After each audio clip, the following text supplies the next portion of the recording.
I have planned 47 events for my mother: birthday parties, holiday dinners, church picnics, graduation brunches, baby showers, anniversary celebrations, one funeral reception, and 3 Thanksgivings that each required a minimum of 14 side dishes. I have cooked for 12, for 20, for 36. I have ironed tablecloths at midnight and driven 40 minutes to replace a cracked serving bowl at 9 in the morning on a holiday because the replacement had to match the set. I have spent 6 hours on my feet in a kitchen that is not mine, wearing an apron that is not mine, preparing food that would be credited to someone who is not me.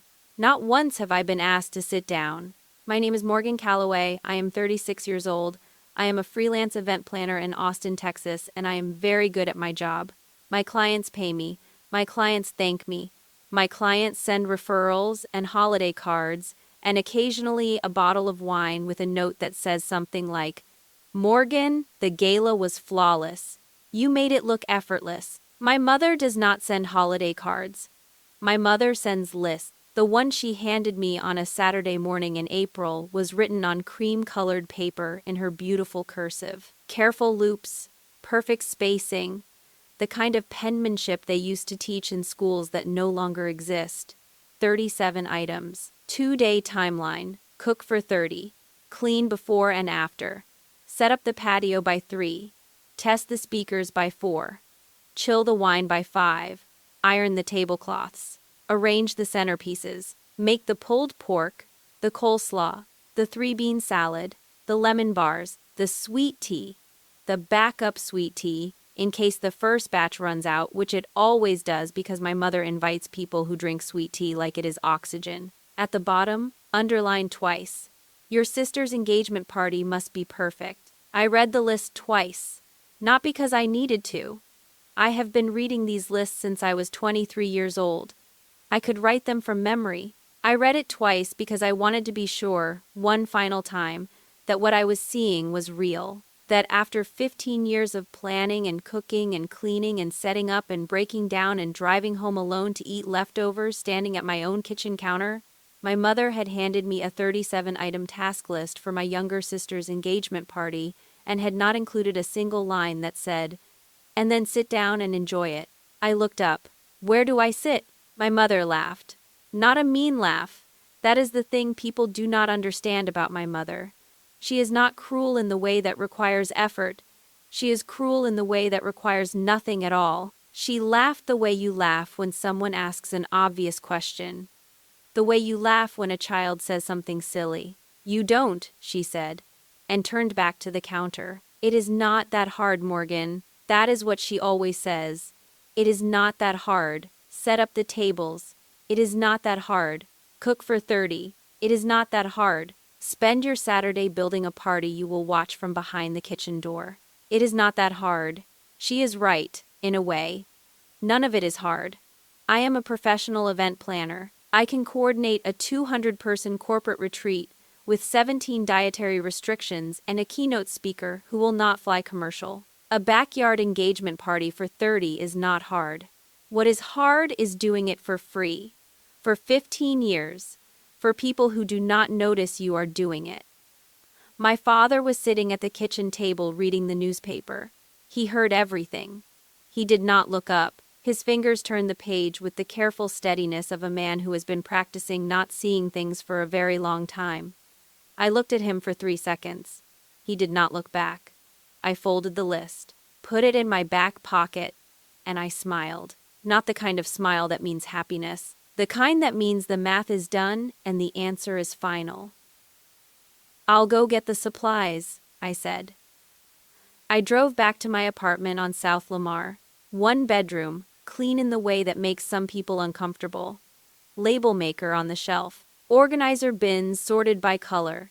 A kitchen table with 2 chairs, one of which has never been sat in by another person. Everything in its place. Everything planned for. I sat down at that table and opened my notebook. It is a small thing. Leather-bound, always in my left hand or my back pocket. Inside are 47 events, logged by date. Guest counts. Vendor contacts. Costs. Hours spent. I have never shown this notebook to anyone. It was not evidence. It was just how I keep track of things, because I am the kind of person who keeps track of things. Other people call this organized. I call it the only way I know how to exist. I turned to the last page. The page I had written on 6 days earlier, on a Tuesday night after checking the flight status one final time. Saturday. Flight 7:45 p.m. Austin to San Diego. I closed the notebook, set it on the table, looked at the label maker on the shelf, the bins in the closet, the single coffee mug drying next to the sink. I had been planning my mother's parties for 15 years. It took me 6 weeks to plan leaving them. But before I tell you about Saturday, I need to tell you about a certificate. A 5th grade certificate of achievement that has been sitting at the bottom of a shoebox in my closet for 24 years, still folded the same way I folded it in the parking lot of Westlake Elementary when I was 12 years old. Standing next to my mother's car, holding the only award I had ever won, while she explained that she had to pick up Kayla's recital dress and could not make it inside. That certificate is the reason I am on this plane right now. And it is the reason my mother's house is dark tonight, with 30 guests standing in a driveway, looking at a front door that nobody is answering. The certificate was printed on that heavy cardstock they used for formal things at Westlake Elementary. Blue border, gold seal, Certificate of Achievement, awarded to Morgan Elaine Calloway, 5th grade, for outstanding academic performance. My name spelled correctly, which felt like a miracle because my 3rd grade teacher had spent an entire year calling me Megan. I won it on a Thursday afternoon in May, 12 years old.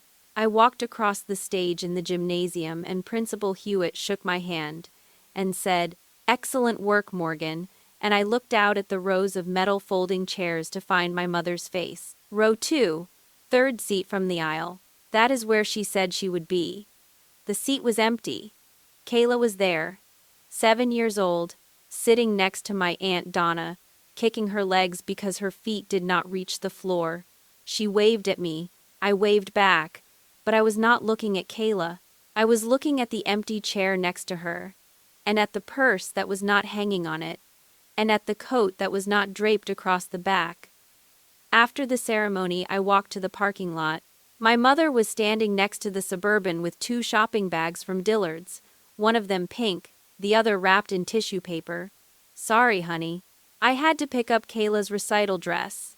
They called and said they were closing early today." "How was it?" I held up the certificate. "That's nice, sweetie." She barely looked. "Hop in. We need to get Kayla ready for dress rehearsal." I folded the certificate into thirds and put it in my backpack, between my math binder and a granola bar wrapper. When I got home, I put it in a shoebox on the top shelf of my closet. I did not hang it on the wall. I did not show it to my father. I did not mention it again. Nobody asked. 24 years later, that certificate is still folded the same way. Still in the same shoebox. I know because I checked on Thursday night, 2 days before my mother handed me the list. I opened the box and looked at it and thought about putting it in my suitcase. Then I did. I could not have told you why at the time, but I think I know now. When I was 23, I moved back to Austin after college. I had a degree in hospitality management, a used Honda Civic, and a plan to build an event planning business from scratch. I moved into a studio apartment on Riverside and took every gig I could find. Corporate mixers, wedding showers, a retirement party for a dentist who wanted a Moroccan theme on a Denny's budget. I was hungry and I was organized and I was good. That fall, my mother called. "Morgan, Thanksgiving is at the house this year. Can you help me with the menu?" Help. That is the word she used. Help. Not plan, not cater, not spend 6 hours on your feet doing the work of 3 people while I stand at the front door and welcome guests, as if I had been cooking since dawn. Help. I said yes. I drove to Cedar Park the Tuesday before Thanksgiving and spent 2 days in her kitchen. I made the turkey.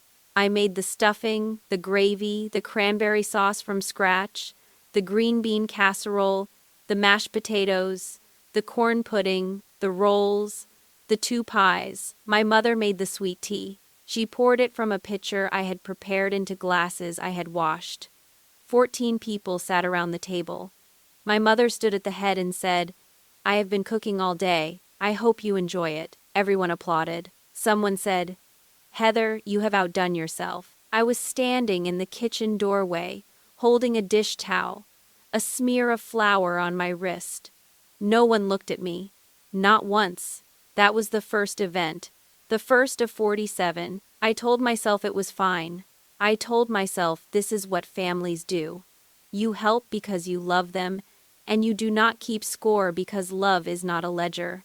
I told myself the credit did not matter, the food mattered, the gathering mattered, making people happy mattered. What I did not tell myself, because I did not have the language for it yet, was this. The only time my mother called me was when she needed something planned. The only time I was invited to the house was when there was work to do. And the only version of me that existed in my family was the version holding a dish towel. Kayla was 15 that Thanksgiving. She walked through the kitchen on her way to the backyard, earbuds in, phone in hand. She stopped and looked at me. I was elbow deep in a roasting pan. "Why are you always in the kitchen?" she asked. "Not mean, just curious. The way you ask about weather." "Because someone has to be," I said. "Oh," she said, and kept walking. She never asked again, and I never stopped being in the kitchen. The years stacked up the way years do when you are not paying attention. Every holiday, every birthday, every graduation brunch and church picnic and baby shower. Heather Calloway throws the best parties. That is what the neighborhood said. That is what the church ladies whispered to each other over coffee. That is what my mother believed about herself, fully and completely. The way you believe the sun rises in the east. She believed it because I made it true. And I made it true because I did not know any other way to belong. 5 years ago, Thanksgiving again. I was washing dishes at 11 at night. The house was quiet. Everyone had gone to bed, full and satisfied. And the kitchen was mine. The way kitchens are always mine at the end of things. My father came downstairs. He was wearing a flannel robe and his reading glasses were pushed up on his forehead. He stopped in the doorway. I looked up from the sink, hands in soapy water. He opened his mouth, then closed it. "Night, kid." "Night, Dad." He went back upstairs. I finished the dishes alone, dried my hands on the towel, drove home in the dark. That was the closest my father ever came to saying something. I did not know it at the time, but I know it now because I have replayed that moment more times than I can count, and every time I try to imagine what he almost said. I have 47 events in my notebook. I have one almost sentence from my father, and I am not sure which one weighs more. Courtney Pham is the only person who has ever washed a dish in my mother's kitchen besides me. She came to Thanksgiving 8 years ago. I had invited her because she was between apartments and her family was in Orange County, and I thought it would be nice to have someone there who knew me from before. Before the lists. Before the 47 events. Before I became the woman in the apron. Courtney sat at the table with everyone else. She ate the food I had made. She laughed at my uncle's stories and complimented the cranberry sauce and did all the things guests do at a Thanksgiving dinner. But when the plates were cleared and my mother said, "Well, that was wonderful," and everyone drifted to the living room, Courtney did something no one in my family had done in 10 years of holiday meals. She followed me into the kitchen. She picked up a dish towel. She did not ask permission or announce it or make a production of it. She just stood next to me at the sink and started drying. We washed dishes for 40 minutes. My mother walked through the kitchen twice during that time, once to get a bottle of wine and once to check her phone. She did not acknowledge that 2 people were washing her dishes. She did not say thank you. She did not offer to take a turn. She walked through us like furniture. Courtney did not say anything while we washed. She waited until we were in my car, driving back to Austin, the highway dark, and the dashboard lights green on her face. "Why do you let them do this?" I kept my eyes on the road. "Do what?" "Morgan, you cooked for 14 people. You served, you cleaned. You spent 6 hours in that kitchen, and your mother told the table she had been cooking all day. And then you washed the dishes. It's just family. I said. Courtney was quiet for a long time. Then she said 5 words that I have been carrying with me for 8 years. The way you carry a stone in your pocket that you keep meaning to throw away but never do. That's not family. That's a shift. I did not speak to Courtney for 3 months after that night. I told myself she had overstepped. I told myself she did not understand the dynamic. I told myself that she came from a different kind of family, a family where people talked about things directly instead of communicating through casserole dishes and seating arrangements. She did not understand that in my family, love looked like labor, and if you stopped laboring, you stopped being loved. But the real reason I stopped talking to Courtney was simpler and worse. She was right, and I was not ready to know that. 3 months later, I called her. She picked up on the second ring and said, "Hey, stranger," and we talked for 2 hours about everything except Thanksgiving. We never mentioned the dishes or the shift comment or the 3 months of silence. That is how Courtney and I work. She says the true thing. I go away for a while. I come back. She does not punish me for leaving, and I do not punish her for being honest. It is, now that I think about it, the only relationship in my life that operates on fair terms. But something changed after that Thanksgiving. I started writing things down. Not just vendor contacts and guest counts. I started writing the hours. Tuesday, 4 hours prep. Wednesday, 6 hours cooking. Thursday, 2 hours cleanup. Saturday, drove 40 minutes to replace serving bowl. I did not have a plan for these numbers. I did not know I was building a record. I just needed to see them on paper, the way you need to see a bruise to believe it is real. 2 years ago, I was seeing someone. His name was Owen, and he was a high school history teacher. And he was the kind of man who noticed things. He noticed that I ironed tablecloths for my mother's Easter brunch, but ate cereal standing up in my own kitchen. He noticed that my phone rang every time a family event was approaching and went silent in between. He noticed that I had 47 events in my notebook and not a single one with my own name on it. We lasted 3 years. The end came on a Sunday evening in his apartment, the light through the blinds making stripes on the hardwood floor. He was sitting on the edge of the bed, and I was standing in the doorway, the way I always stand in doorways, half in and half out, ready to leave or stay depending on what is needed. "You plan everything except your own life, Morgan," he said. "You have 47 events in that notebook and not one of them is for you." "That's not fair," I said. "You're right," he said. "None of this is fair. That's the point." I went home. I sat at my kitchen table with the 2 chairs, one empty. I opened my notebook and counted. 47. He was right. Courtney was right. Everyone was right except me, and I had known it the entire time, and knowing had changed nothing. The lie I told myself was this: if I stop, they will stop calling, and if they stop calling, I will be alone. Not alone the way I am alone now, in a quiet apartment with a label maker and a single coffee mug. Alone the way you are alone, when the people who are supposed to love you confirm that they only needed you for what you could do. I was not ready to test that theory. Not then, but 6 months ago, something shifted. Not a big thing. Not a revelation or a breakdown or a moment of clarity. Just a small, persistent question that started arriving every morning while I brushed my teeth, and every night while I set my alarm, and every Saturday while I drove to Cedar Park with grocery bags in the back seat. The question was this: what if you plan something for yourself? I did not answer it for a long time. I am an event planner. I know that the best events take weeks of preparation. And leaving your family, I was beginning to understand, is the biggest event of all. 6 weeks before my mother handed me the list, she called me on a Tuesday evening. I was at my desk reviewing a vendor contract for a tech company's product launch, and when her name appeared on my phone, I paused, because Heather Calloway does not call on Tuesdays unless something has happened or something is about to. "Morgan, guess what?" Logan proposed. Logan Ashby. Kayla's boyfriend of 2 years.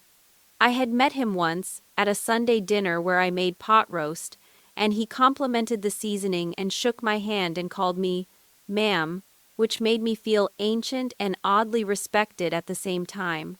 That's wonderful, Mom. Tell Kayla congratulations. We have so much to plan. I'm thinking the backyard. 30 people. String lights, the nice tables, maybe that caterer you used for the Henderson party. Oh, and your pulled pork. People always ask about your pulled pork. Your pulled pork? Not the pulled pork. Not that great pulled pork recipe. Your pulled pork. My hands, my hours. My recipe that I developed over 3 years of adjusting the rub and the smoke time and the vinegar ratio until it was exactly right. My pulled pork that my mother has served at 9 separate events and described to guests every single time as a family recipe. It is a family recipe. I am the family. I am the recipe. Sure, Mom. Send me the guest count when you have it. I hung up, set the phone down, looked at the vendor contract on my screen, the one where my client would pay me $4,800 for coordinating a 3-hour event. Then I opened my laptop, created a new folder on the desktop, named it Exit. I did not know, sitting there, exactly what that folder would contain. But I knew it would contain something. The question from the toothbrush mornings had found its answer. What if you plan something for yourself? This is what you plan. Over the next 4 weeks, I worked the way I work. Methodical, thorough. I was not emotional about it. I was professional. This was a project, and I treated it like one. First, I audited every vendor relationship connected to my family. I opened my notebook and went through 15 years of entries. Caterer, Leyland & Sons, account under Morgan Calloway, Visa ending 4471. Table and chair rental. Hill Country Party Supply, same card. Florist, Bluebird Floral on South Congress, same card. DJ, a guy named Terrence who runs a mobile setup out of Pflugerville, same card. Every single vendor, every single contract, every single credit card charge. All mine. My mother had never paid a deposit, signed an agreement, or entered a card number. She had never asked how much anything cost. She had never offered to reimburse me. In 15 years and 47 events, Heather Calloway's financial contribution to the parties she was famous for was $0. I spent an evening calculating the total. It was not a small number. I will not say it here because the number is not the point. The point is that I looked at it on my screen and understood, for the first time with the clarity of arithmetic, that I had been running a catering and event planning business for a client who did not pay and did not know she was a client. I researched cancellation policies next. Each vendor, each contract, each refund window. I wrote them in my notebook in the small, precise handwriting that my clients say makes them feel like their events are in good hands. Caterer, 50% refund if canceled under 48 hours. Rental company, same. Day pickup available. Small cancellation fee. Florist, 70% refund with 24 hours notice. DJ, full refund if notice given more than 24 hours before the event. I called Courtney on a Wednesday night. I'm making a spreadsheet, I said. Of what? Of everything they owe me. She was quiet for 3 seconds. I counted. 3 seconds is a long time for Courtney Pham, who once argued with a parking enforcement officer for 11 minutes without taking a breath. Tell me what you need, she said. A guest room. For a Saturday night. Maybe longer. Done. Anything else? Wine.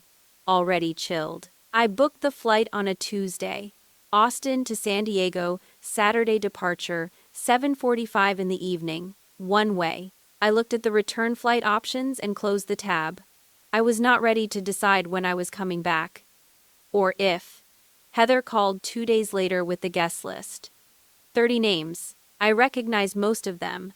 Church friends, neighbors, a few of my father's golf buddies, Aunt Donna, Uncle Ray. People who had eaten my food at dozens of events and complimented my mother every time. I booked everything. Caterer, 4. Course menu, appetizers through dessert, for 30. Rental company, 30 chairs, 4 rectangular tables, white linens, glass centerpieces, Florist. Table arrangements plus a standing arrangement for the patio entrance. DJ. 4-hour playlist. Speakers. Set up by 5. All under my name, all on my card. All of it, every tablecloth and every lemon bar and every string of fairy lights, built on a foundation that I could remove with 4 phone calls. My mother did not ask how much it cost. She asked if the centerpieces could be white and gold. I said yes. 2 days before the party, a Thursday, I drove to Cedar Park to prep the food. My mother was at a church committee meeting. My father was in the garage. Kayla was at Logan's apartment. The house was empty and mine in the way it is always mine when there is work to do.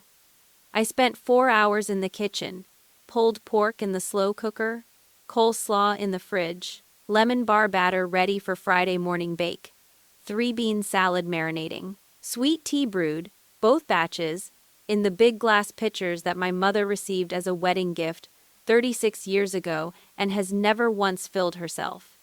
At 11 that night, I stopped. The kitchen was clean. The counters gleamed. The prep containers were labeled and stacked in the refrigerator in the order they would be needed. Everything was ready. Everything was perfect. It was the kind of kitchen that would make a client weep with gratitude. I was standing at the island, wiping my hands on a towel, and I caught my reflection in the glass door of the oven. The light above the stove was the only one on in the house, and it turned the oven glass into a dark mirror. I was wearing my mother's apron, the blue one with the white trim that has hung on the hook by the pantry for as long as I can remember.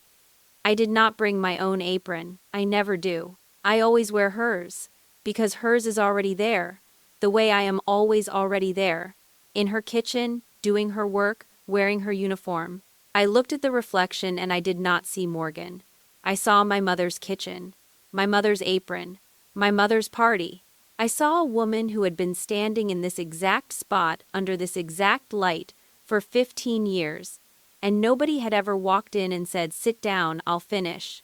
I untied the apron, folded it the way I fold everything, in thirds, edges aligned, placed it on the counter, washed my hands, turned off the light, locked the door. I drove home in the dark. The prep food was in my mother's refrigerator. By Saturday morning, it would be in mine. But she did not know that yet. And standing in her kitchen, folding her apron for the last time, I thought of something Courtney had said to me 8 years ago in a car on a dark highway. That is not family. That is a shift. And I had just clocked out. Saturday morning arrived the way I knew it would. I drove to Cedar Park at 8. My mother was already in the kitchen, coffee in hand, cream-colored paper on the counter.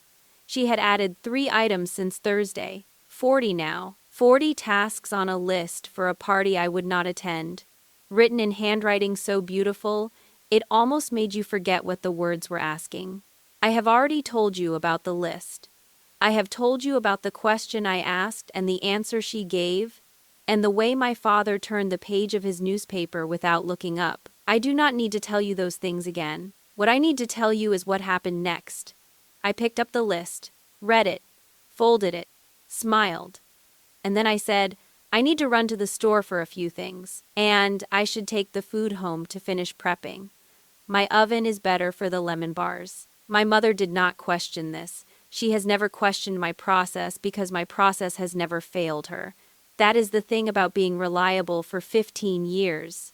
People stop checking. I loaded 3 coolers into my car, pulled pork in the first one, coleslaw and 3-bean salad in the second, lemon bar batter, sweet tea pitchers, and backup ingredients in the third. Everything I had prepped on Thursday night. Everything that would have fed 30 people. I loaded it into my Honda while my mother sat at the kitchen table scrolling through a Pinterest board of centerpiece ideas she would never build herself. Back by 2, I said. Don't forget the ice, she said without looking up. I drove to my apartment, carried the coolers inside, set them on the kitchen floor next to my suitcase, which had been packed since Thursday and was sitting by the front door like a patient dog. Then I sat down at my kitchen table, opened my notebook, turned to the exit page. 4 phone calls, that is all it would take. 4 phone calls to disassemble a party that had taken 2 weeks to build. I had coordinated a 200-person gala in a converted warehouse with a rain contingency and a vegan dessert station that required its own power supply. 4 phone calls was nothing. I picked up the phone. Call 1. Leyland and Sons Catering. Good morning, this is Morgan Calloway. I need to cancel the order for this evening. Account number 4471. Yes, the 30-person dinner. Full cancellation. No reschedule. The woman on the line asked if there was a problem with the menu. I said no. The menu was perfect. The event was canceled. She processed the refund, 50% back to my card, and wished me a good weekend. Professional. Clean. 30 seconds. Call 2. Hill Country Party Supply. I need to arrange an early pickup for the tables and chairs at 1422 Birchwood Lane, Cedar Park. Today, before 4 if possible. The dispatcher said they could send a truck by 3:30. I confirmed. 30 chairs, 4 tables, white linens, glass centerpieces. All of it, picked up and loaded onto a truck while my mother was at Salon West getting her hair done for the party. She had a 2 o'clock appointment. She would not be home. I knew her schedule because I have always known her schedule. It is part of the job. Call 3. Bluebird Floral. Brief. Professional. The florist asked if I wanted to reschedule for another date. I said no thank you. She said she was sorry to hear that. I said I was not. Call 4. Terrence, the DJ. He picked up on the 3rd ring, casual.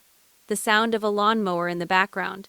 Terrence, it's Morgan Calloway. I need to cancel tonight. Oh no. Is it a scheduling conflict? I looked at my suitcase by the door, at the coolers on the floor, at the notebook in my hand with 15 years of events logged in careful handwriting and one final page that said exit.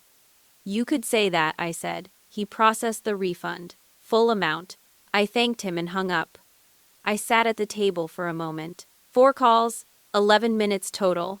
15 years of parties, and it took 11 minutes to make sure the next one would not happen. I picked up a pen and drew a line through each item on the exit page. Caterer. Cancelled. Rental. Pickup confirmed. Florist. Cancelled. DJ. Cancelled. Flight. Confirmed. Suitcase. Packed. Courtney. Expecting me. 7 items. 7 lines. Done. The coolers sat on my kitchen floor. 3 coolers of food that would have fed 30 people. I opened the first one and looked at the pulled pork. 8 hours of slow cooking, my recipe, my rub, my patience. I thought about eating some. Then I thought about what it would mean to sit in my apartment eating pulled pork, meant for my sister's engagement party, alone at a table with 2 chairs and 1 empty seat. I closed the cooler, put all 3 in the refrigerator. I would figure out the food later. Courtney would help. Courtney always helps. It was 12:30. My flight was at 7:45. 7 hours and 15 minutes. In that window, the following things would happen. The rental truck would arrive at my mother's house at 3:30 and remove every table, every chair, every linen, and every centerpiece from the backyard. My mother would return from the salon at 5, hair perfect, nails done, expecting to walk into a house that was ready for a party. Instead, she would walk into a house with an empty patio, an empty kitchen, and an apron folded on the counter. I knew this. I had planned it. That is what I do. I plan things. I build systems and I track timelines and I anticipate problems before they arrive. For 15 years, I had used this skill to make my mother's life beautiful. Today, I was using it to make my own life possible. I should tell you that I felt guilty. A good daughter would feel guilty. A good event planner would feel the loss of a canceled project, the way a surgeon might flinch at an abandoned operation. And there was guilt, somewhere in the machinery, a small grinding sound like a gear that does not quite fit. But under the guilt was something else, something I had not felt in a very long time.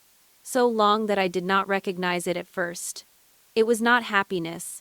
It was not relief. It was the feeling of sitting in a quiet room after years of noise and realizing that the quiet is not empty. It is full. full of all the things you could not hear while you were busy cooking for 30 people who would never ask you to sit down. I zipped my suitcase, checked my phone. No messages from my mother. She was at the salon, telling the stylist about the party, about the decorations, about the food she had been preparing. By 3:30, the rental truck would be at her house. By 5, she would know. By 7:45, I would be gone. I had one more thing to do before I left. I opened my closet, reached to the top shelf, and pulled down the shoebox. Inside, folded in thirds, was the certificate of achievement from 5th grade. I looked at it for a moment. Then I put it in my suitcase, between a sweater and a pair of shoes, where it would be safe. I had carried it for 24 years without displaying it. It was time to find it a shelf. I locked my apartment at 5:15, suitcase in my right hand, notebook in my left, closed, the exit page finished, 3 coolers of food in the refrigerator that I would deal with later, the label maker on the shelf, the organizer bins in the closet, the 2-chair table clean and empty. I pulled the door shut and did not look back. That is not a metaphor. I simply did not look back because there was nothing to see. A clean apartment with labeled bins and a single coffee mug drying by the sink. That was the sum of my personal life at 36 years old. Everything else I had built belonged to someone else's kitchen. The drive to Austin Bergstrom took 22 minutes. I know because I timed it the week before, on a Saturday at the same hour, to confirm there would be no traffic surprises. I am the kind of person who does a test drive to the airport before a trip. Courtney says this makes me clinically predictable. She is not wrong. I parked in the long-term garage, level 3, spot 47. I noticed the number and almost laughed. Almost. The universe has a sense of humor that I do not always appreciate. My phone rang as I was walking through the terminal. I looked at the screen. Mom, it was 5:38. She would have been home from the salon for about 30 minutes by now. Enough time to walk through the front door, set her purse on the counter, check her hair in the hallway mirror, and then walk to the patio to admire the setup. There was no setup. The rental company had come at 3:30, just as I had arranged. 30 chairs, 4 rectangular tables, white linens, glass centerpieces, loaded onto a flatbed truck and driven away. The patio was empty concrete. The string lights were still hanging but unplugged, and no one in that house knew how to connect them to the extension cord that I had routed along the fence line 3 Christmases ago. My phone kept ringing. I pressed the side button and sent it to voicemail. Then I turned the corner toward Terminal 2 and called Courtney. She picked up before the first ring finished. "You're at the airport," she said. "Not a question. Gate B7. Boarding at 7:20. How do you feel?" I thought about the question. I thought about it the way I think about most questions, which is, methodically, from several angles, looking for the most accurate answer rather than the fastest one. "I don't know yet," I said. "I think the feelings are on delay." That tracks. I could hear her smiling through the phone. INTJ emotional processing. Estimated arrival. Somewhere over New Mexico. Courtney. Yeah? You were right. 8 years ago. In the car. You were right. She was quiet. Not Courtney quiet, which usually lasts about 1.5 seconds. Really quiet. The kind of quiet that means someone is choosing between 6 things to say and settling on the one that matters most. "I know," she said. "Now get on the plane.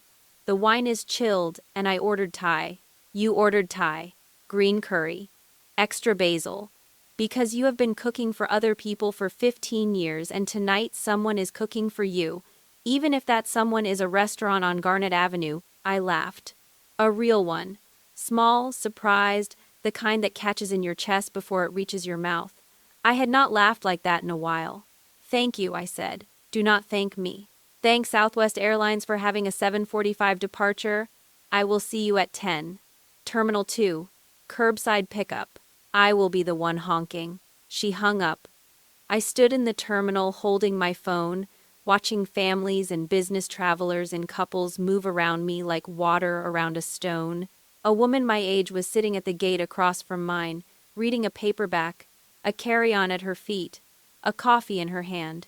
She looked completely ordinary. She looked like she was going somewhere because she wanted to, not because she had to leave. I wondered if she had ever cooked for 30 people who did not save her a seat. My phone buzzed. Mom again. I looked at the notification. Missed call. Then a text. Morgan, where are you? The tables are gone. Did you call the rental company? Call me. I read the text twice, the same way I had read the list that morning.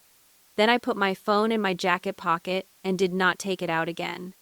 At 7:15, they called boarding group B. I stood in line with my suitcase and my notebook and my certificate folded in thirds between a sweater and a pair of shoes. The gate agent scanned my boarding pass and said, "Have a nice flight." I said thank you and walked down the jetway, and the carpet was that industrial blue-gray they use in every airport in America, and my shoes made no sound on it at all. Seat 14C window. I buckled my seatbelt and looked out at the tarmac. Ground crew in orange vests. A baggage cart driving in a slow circle. The wing of the plane catching the last light of a Texas evening, golden and flat, the way light looks when it has nowhere left to go. The plane pushed back. Taxied. Accelerated. And then Austin was below me, shrinking, the highways becoming threads, and the buildings becoming dots. And somewhere in Cedar Park, a woman with freshly styled hair was standing on an empty patio making phone calls that no one was answering. At 35,000 feet, the emotions arrived. They did not announce themselves. They did not build gradually or knock politely. They came the way weather comes to flat country, all at once and from every direction. My throat tightened. My eyes burned. And then I was crying in seat 14C, window side, silently, the way you cry when you have been holding something for so long that releasing it feels less like grief and more like setting down a weight you forgot you were carrying. I was not crying because I was sad. I was not crying because I missed my mother, or regretted what I had done, or worried about the 30 people arriving at a dark house. I was crying because, for the first time in 15 years, I was going somewhere that had nothing to do with a list. Nobody was expecting me to cook. Nobody was expecting me to set up or break down or wash dishes at 11 at night while the house slept around me. Courtney was expecting me to arrive. Just arrive. Just be there. Just sit down. The crying lasted about 4 minutes. Then it stopped, the way a faucet stops when you turn the handle all the way. I wiped my face with my sleeve. I did not have tissues because I had not packed any, because I am the kind of person who packs a passport for a domestic flight but does not think to bring tissues for the possibility that she might feel something. I leaned my head against the window. Below me, Texas unrolled into the dark, and somewhere in that dark, my mother was learning a lesson I had spent 15 years trying not to teach her. The lesson was simple. Everything she thought was hers had been mine. The parties, the food, the reputation, the centerpieces and the lemon bars and the sweet tea and the compliments from church ladies and the Pinterest boards she scrolled through but never built. All of it, every beautiful thing in Heather Calloway's beautiful life, had been assembled by a woman she did not think to seat at the table. My phone sat in my pocket, buzzing against my hip like a small trapped animal. I did not take it out. I did not need to. I knew what was on it. I knew the progression. Confusion, then anger, then more anger, then something that might eventually sound like need. I knew because I had planned for it. That is what I do. I plan things. But tonight, for the first time, I had planned nothing for tomorrow. And somewhere over West Texas, that felt like the most important thing I had ever done. I was not there for what happened next. I was somewhere over New Mexico, drinking ginger ale at 35,000 feet, watching the last light die across a desert I had never visited and probably never would. But I know what happened. I know because Logan Ashby told Courtney, and Courtney told me, and Logan is the kind of man who remembers details the way I remember details, which is all of them, in order, without embellishment. He is an accountant. Accountants do not exaggerate, they report. This is what he reported. Heather Calloway returned from Salon West at 10 minutes past 5. Her hair was set in soft waves. Her nails were a shade called ballet slipper, which is a pink, so pale it is almost an apology for being pink at all. She was wearing a new blouse she had bought for the occasion and earrings she had borrowed from Aunt Donna, and she walked through her front door expecting to find a house that was ready for the most important party of her youngest daughter's life. The kitchen was dark. The counters were empty. The refrigerator, when she opened it, contained a half-empty bottle of ranch dressing, a jar of pickles, and a stick of butter still in its wrapper. She walked to the patio. The string lights were hanging but dark. She reached for the switch and pressed it. Nothing happened, because the switch was connected to an extension cord that ran along the bottom of the fence, and the extension cord had been unplugged when the rental company removed the tables, and Heather Calloway had never once in her life plugged in those lights. That had always been Morgan's job. Everything had always been Morgan's job. The patio was concrete. Flat. Empty. No tables. No chairs. No linens. No centerpieces. No flower arrangements. No speakers. Nothing except a single forgotten citronella candle sitting on the ledge near the back door, left over from a barbecue in July that Morgan had also planned. Heather called Morgan. The phone rang 4 times and went to voicemail. She called again. Voicemail? She called Brian. Brian was in the garage, which is where Brian goes when he does not want to be part of something. He came inside, looked at the patio, looked at the kitchen, looked at Heather. "Where is everything?" Heather said. Brian opened the refrigerator, closed it, opened the pantry, closed it, looked at the empty counters where, 24 hours earlier, there had been containers of food labeled in Morgan's handwriting, stacked in the order they would be needed. "I think Morgan took it," he said. Took what? Everything. Heather called the caterer. She did not know the caterer's name.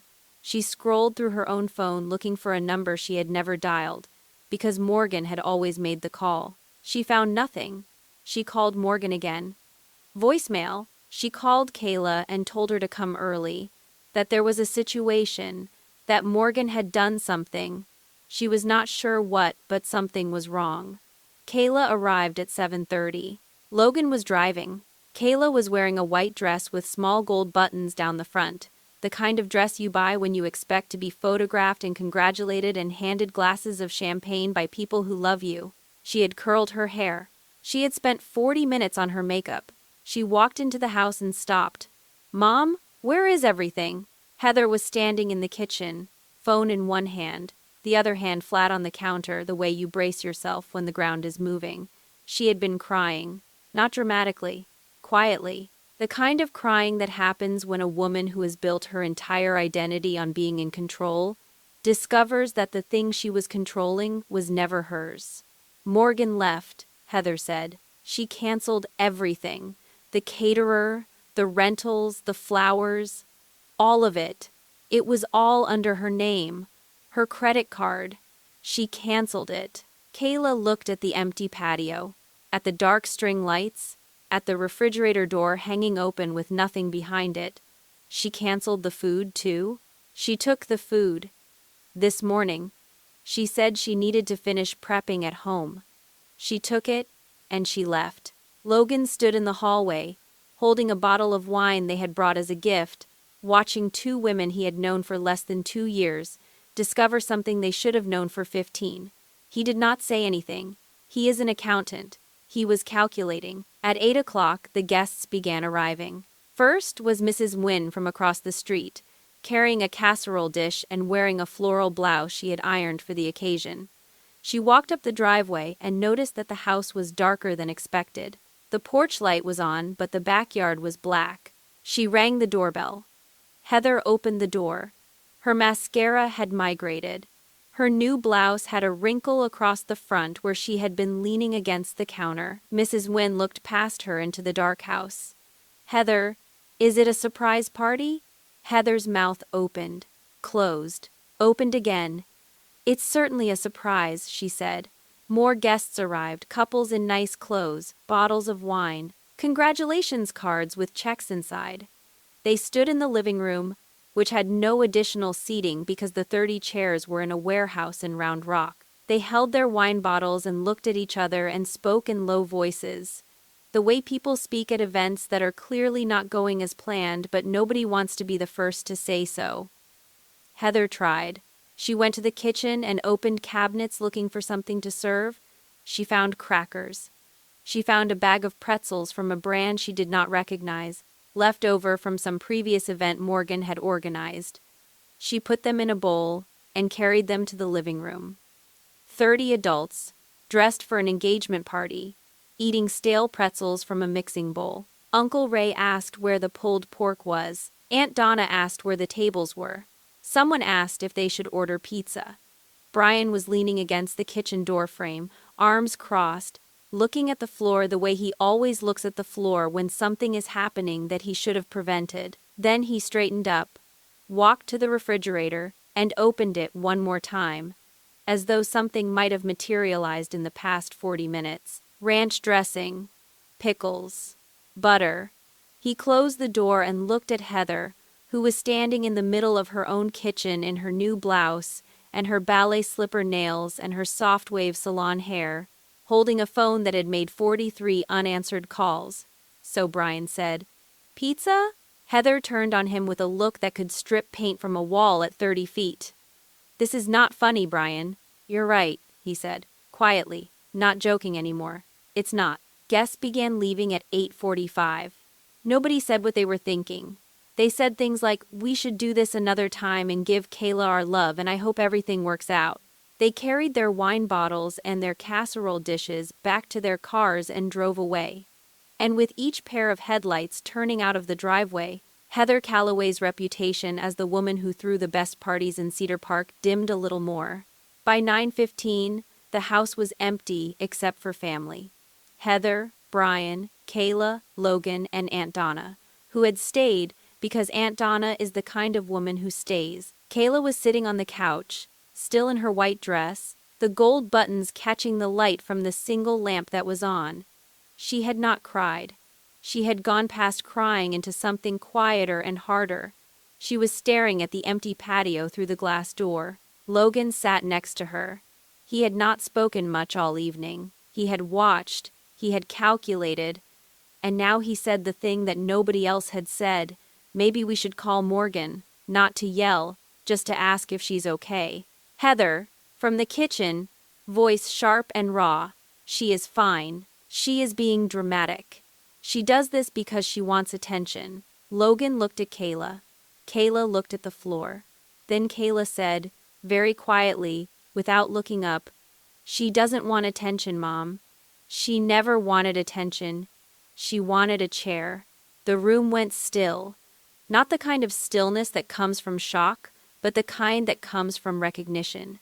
The kind that happens when someone says the obvious thing that everyone has been stepping around for years, and the sound of it landing is heavier than anyone expected. Heather picked up her phone, called Morgan. Call 44, voicemail. Brian walked over, took the phone from her hand. Gently, the way you take something from someone who does not realize they are hurting themselves with it. "Stop calling," he said. "She's not going to answer."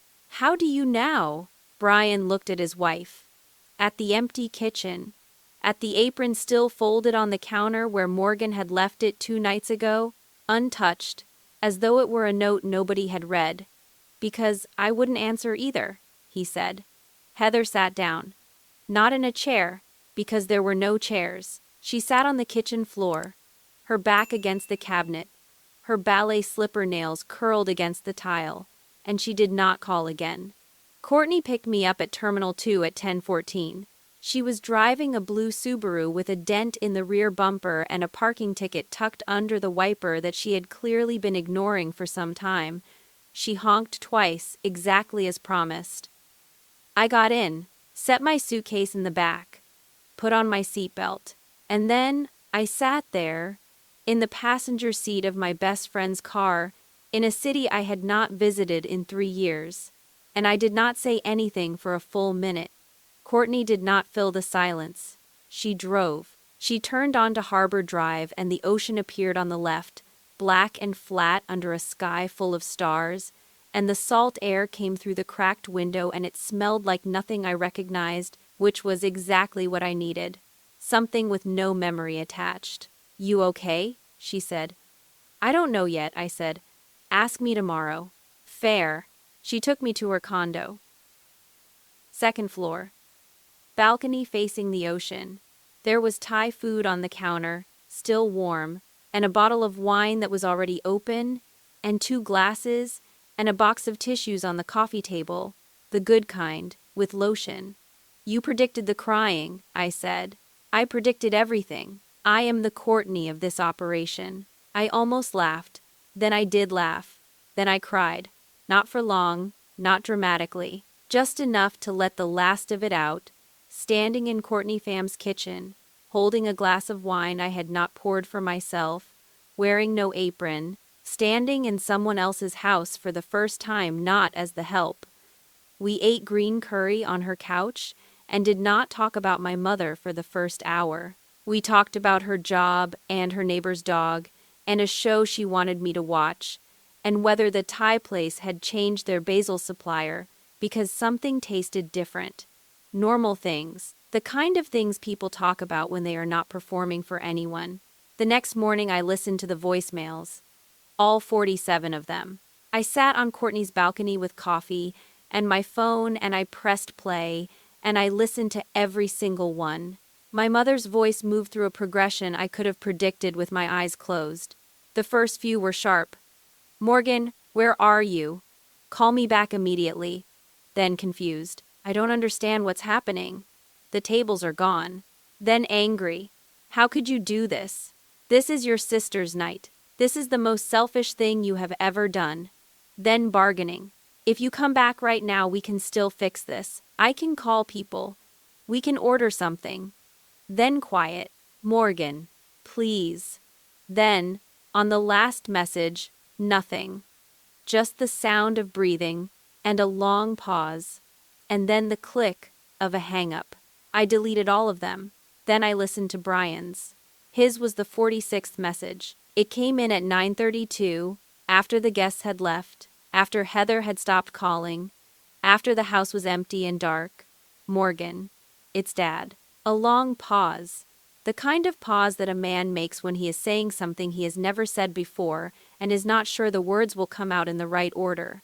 I should have said something a long time ago. I know that doesn't help now, but I wanted you to hear me say it. Another pause. "I'm proud of you, Morgan. I should have said that too." I saved that one. Not because it fixed anything. Not because 12 words erased 15 years of watching a man read a newspaper while his daughter washed dishes alone at midnight. But because it was true, and because he had never said it before, and because sometimes the smallest true thing a person has ever said is worth keeping, even if it arrives too late to change the story.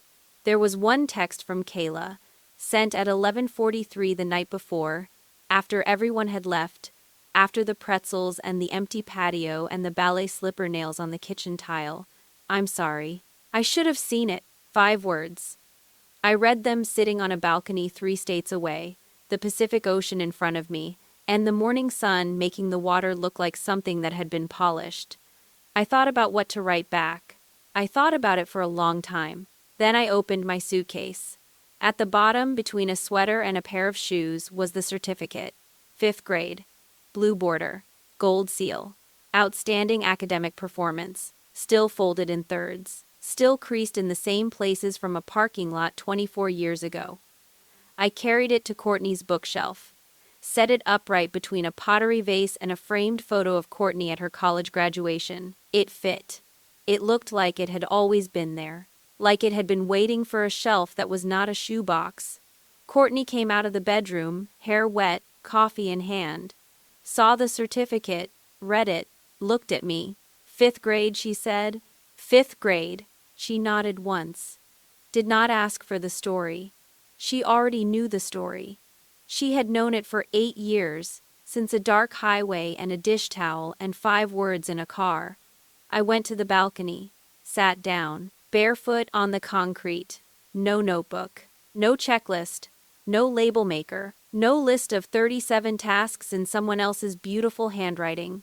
The ocean made a sound like breathing, steady and patient, the kind of sound that does not ask anything of you. I picked up my phone and typed a reply to Kayla. Not I forgive you. Not leave me alone. Not we need to talk about mom or you owe me an apology or any of the things I might have said if I were still the woman who planned everything and felt nothing until the plane reached cruising altitude. 3 words. When I'm ready. I put the phone down, looked at the water, did not plan what happened next. For the first time in 15 years, I had nothing to set up, nothing to clean, nothing to cook for 30 people who would not save me a seat. I had a borrowed balcony and a glass of wine someone else had poured, and a certificate on a shelf and a morning that belonged entirely to me. I sat there for a long time. It was not hard. Morgan did not win because she canceled a party. She won years before that, the moment she opened a folder on her laptop and named it Exit, the moment she stopped asking for a chair and started building her own table. Here is what this story is really about. You cannot earn a seat by being useful. If someone only values you for what you produce, they do not value you. They value the production. And the day you stop producing, you will find out exactly where you stand, which is nowhere, because there was never a place set for you to begin with. If you have spent years cooking meals you were not invited to eat, organizing events you were not thanked for, holding families together while being told it is not that hard, then you already know what Morgan knew. You know it in your hands and in your back and in the quiet drive home, after everyone else has gone to bed. The question is not whether you deserve better. You know you do. The question is this: what would you name the folder? And when are you going to open it? If this story reminded you of someone, share it with them.